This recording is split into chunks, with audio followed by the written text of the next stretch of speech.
Hey, welcome to the American Revolution, 1775 to 1783.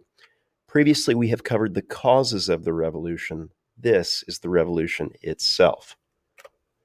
So, first off, you have the first battle of the war, and it's an unconventional battle, but it all begins when the British move out of Boston looking for Samuel Adams, John Hancock, and seeking out weapons and ammunition. As we remember from history, we have guys like Paul Revere and Wentworth Cheswell, these midnight riders that run out to warn that the British are coming. Famously, you have Lexington with Buckman's Tavern up here at the top, where a lot of these militiamen are spending the evening waiting on the British. And then you have Concord and the Concord Bridge, where the British are met by the militia, turning them back towards Boston. And this is an image that I took while in Concord many years ago. This will lead to the Second Continental Congress. And so 3 weeks after Lexington Concord meet at Independence Hall, there is Independence Hall, Philadelphia, Pennsylvania, and you have these delegates who are sent.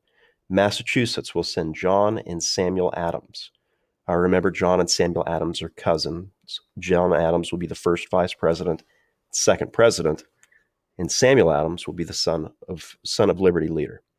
Virginia will be George Washington, Thomas Jefferson, and Patrick Henry, who is the guy who famously says, "Give me liberty or give me death."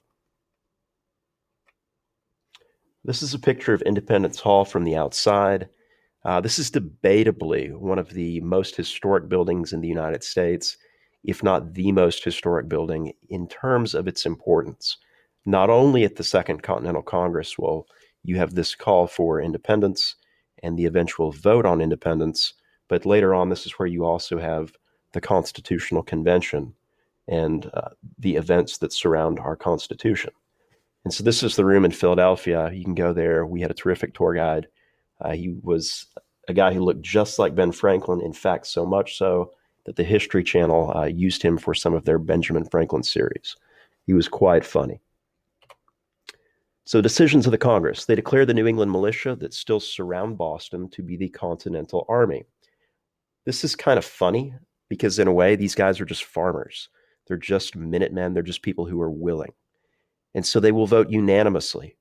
George Washington as the commander of the Continental Army, and George will immediately go to Boston to take over these farmers, these Minutemen, and to try to train them up and get them ready to fight the best army in the world.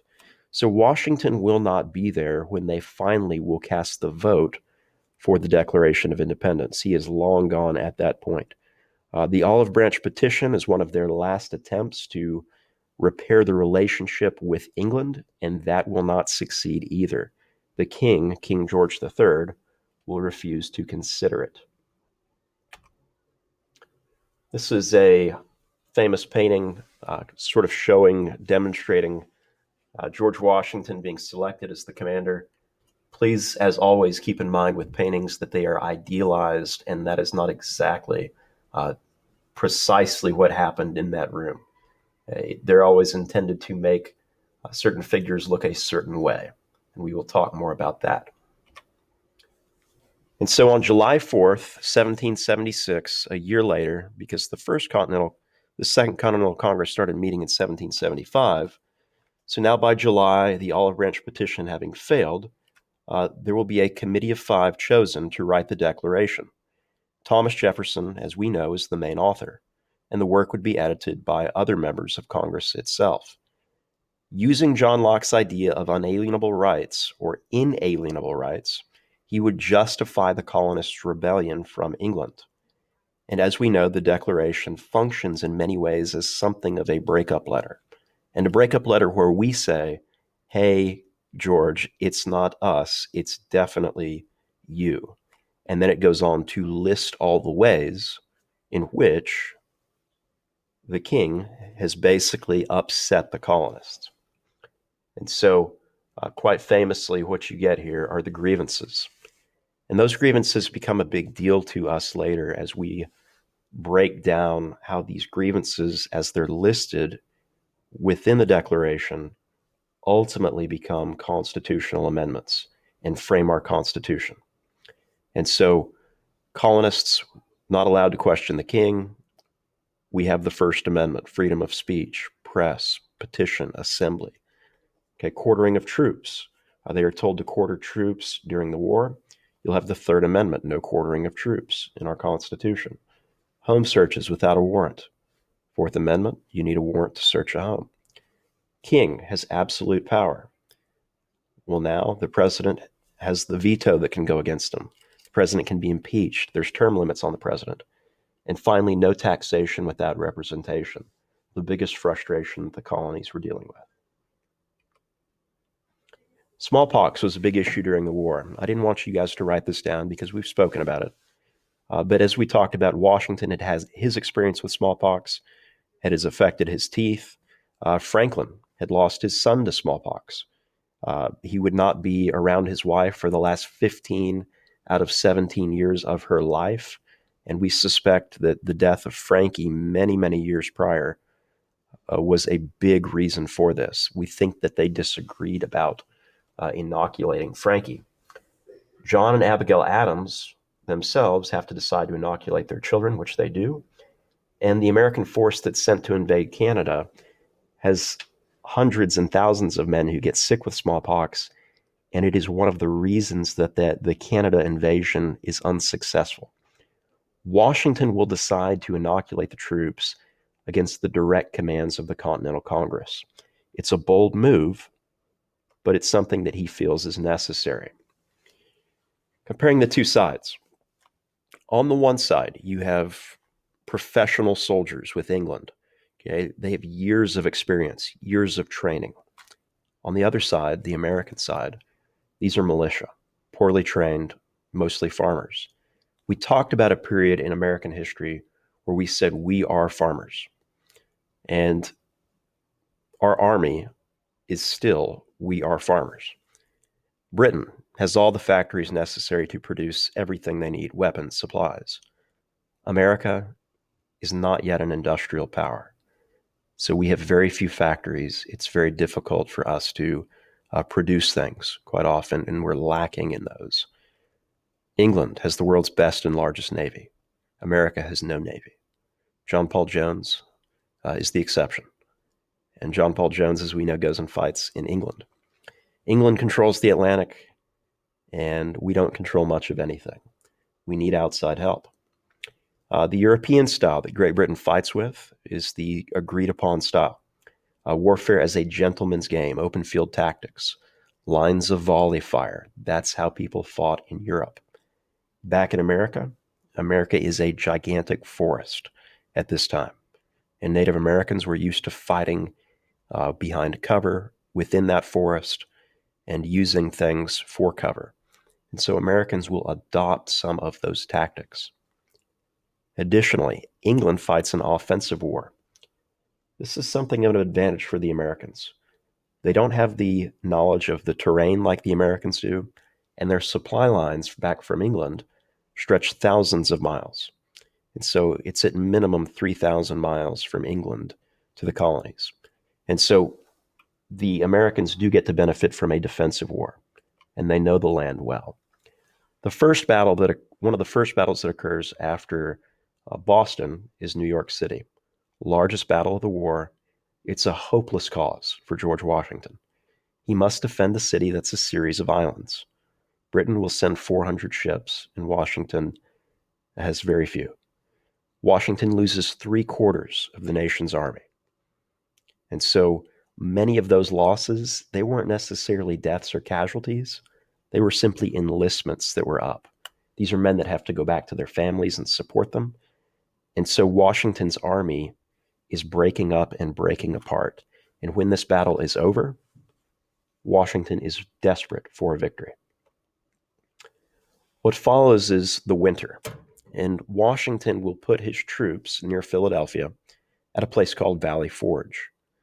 He will lose another quarter of his troops to disease and malnutrition, and marks the low point of the American Revolution. But Washington will continue to be somebody looking to score a victory, any victory. Thomas Paine, who was the author of Common Sense, will now write something called The American Crisis. And this American crisis will be read to the troops. And in American Crisis, he talks about the summer soldier, the person who is a soldier in good times. But he's trying to say, look, we need you to be the winter soldier. We need you to be the person who fights even when it's hard. This is a little bit where you get Captain America, Winter Soldier, by the way. And so Thomas Paine's The American Crisis basically becomes something that helps the American troops push through this. And so Washington will launch a daring raid on Christmas night, 1776. We have two troops who I think fell asleep in the snow on the way there and died. The conditions are that bad, they're that poor. But Washington achieves complete surprise of the Hessian troops, these German troops that are stationed at Trenton. And it's the first major victory for Washington, and it gives them some momentum in the war. And so, quite famously, we have this painting, The Crossing of the Delaware, and it's Washington on his way to Trenton. And so Henry Knox is at the front of the boat. We know some things about that night that Washington said to Henry that I cannot fully repeat. But one of the things that we know for certain is that George Washington definitely did not stand up on that boat that night. That would be stupid. It would be very stupid to risk falling in that water. And so, again, we have a very idealized image that shows Washington looking heroic in this image. But they move across the Delaware and catch the Hessians by surprise. The second major battle that you will need to know for your test is the Battle of Saratoga. It's fought in upstate New York. General Burgoyne is waiting on the arrival of another British general and his army. Unfortunately for him, the other British general has captured Philadelphia without telling him that that was what he was going to do, leaving Burgoyne stranded in upstate New York on his own. The American marksman Daniel Morgan will lead some of his marksmen in basically shooting scouts and British officers. And ultimately, the capture of this British army becomes the turning point for the entire American Revolution. Because what happened at the Second Continental Congress was additionally they sent Benjamin Franklin to France. And it's there in France that once news arrives of this gigantic victory at Saratoga, you will see Daniel Morgan there in the white, that when that news reaches Benjamin Franklin, Franklin will put on his famous blue velvet outfit, and he will march into and sign a treaty with the French. It's called the Treaty of Alliance. And so this happens in February. This will give America a navy, the French Navy. It will give French money. It will give French troops. And later the Netherlands and Spain will join in as well. But Franklin wears this blue velvet outfit because the British had embarrassed him in that outfit before. And so in his own words, he says he did it for a little bit of revenge. And so it is one of Franklin's favorite outfits. 1 month later, Franklin will end up going to Versailles to meet the king. This was the Treaty of Alliance right here. You can see the stamps that they did at the bottom right, the seals that kind of said, hey, this is how we're going to do things. But this was the Treaty of Alliance that formalized our alliance with France. So again, 1 month later, Franklin goes to Versailles. Instead of wearing his blue outfit, he wears his typical brown, decides not to wear the wig, goes and meets King Louis, also meets with basically Marie Antoinette. In Versailles, right here. This is the palace where he goes in March. So Versailles was the famous residence of the king at that time. And it is a huge, sprawling, and beautiful complex. This is basically the king's apartment up here, looking out on the courtyard. And so there's different residences all throughout. And at the peak, Versailles had up to 10,000 people. And by the way, it had no internal bathrooms. That's its own story. This is the Hall of Mirrors, where you will have other treaties and famous moments in world history where Europeans go to sign the ending to different wars. But the Hall of Mirrors is a famous location within Versailles. And so what follows from here is that the British will attempt at some point, losing interest in this war, they'll attempt to end it by going to the American South. And so they will take their troops there, hoping to end it quickly, finding more British support there. And it doesn't work out. And when British General Cornwallis has to go to Yorktown, Virginia, to the coast, to get resupplied by the British Navy, an American army, a French army, and finally the French Navy will move to trap him there. And so the French will fight a big naval battle out on the open water with the British, called the Battle of the Chesapeake, which they will win. They will bottle Cornwallis into the port where he cannot move. And then essentially George Washington, Alexander Hamilton, the French leader Rochambeau, and Marquis de Lafayette, they all work together to capture Cornwallis at Yorktown. And so the famous surrender that occurs right here is when you have essentially Rochambeau and Washington and all these guys finally getting closer, capturing the redoubts outside the fort, bringing the guns within range, and Cornwallis realizing that there's nothing he can do except surrender. And so it is that surrender that becomes quite famous. Cornwallis fakes like he's sick. He will not do anything to meet Washington. Washington is quite upset about this. And Cornwallis, so embarrassed, does not meet and surrender formally with Washington. But this is the beginning of the end of the war. It's going to take another 2 years nearly to agree to terms with the British. And so Britain doesn't want to accept that this war is over and that they've lost. The new boundary for the United States will no longer be western boundary of the Appalachian Mountains. The new boundary will now be all the way to the Mississippi River. Okay, quite famously at the Treaty of Paris, here is again the seal, sealing it. You can see where it says done at Paris at the top. Okay, and you can see again how our boundaries went from the Appalachian Mountains that went up and down the colonies, now all the way out to the Mississippi. And in quick review, okay, our timeline, 1775, Lexington and Concord. The first battle, 1776, the Declaration of Independence. You have the Philadelphia 76ers named after it. 1777, the turning point of the war, the second battle you need to remember. Okay, 1778. Takes a while for that news to get over to France, and Franklin will use that news essentially to get the support of the French. Then we have the Battle of Yorktown in 1781, the final battle of the war. Lexington and Concord, the first. Saratoga, the turning point, the second. And the third and final battle you need to know, Yorktown, where America gains its independence. And the Treaty of Paris, which formalizes and finalizes everything.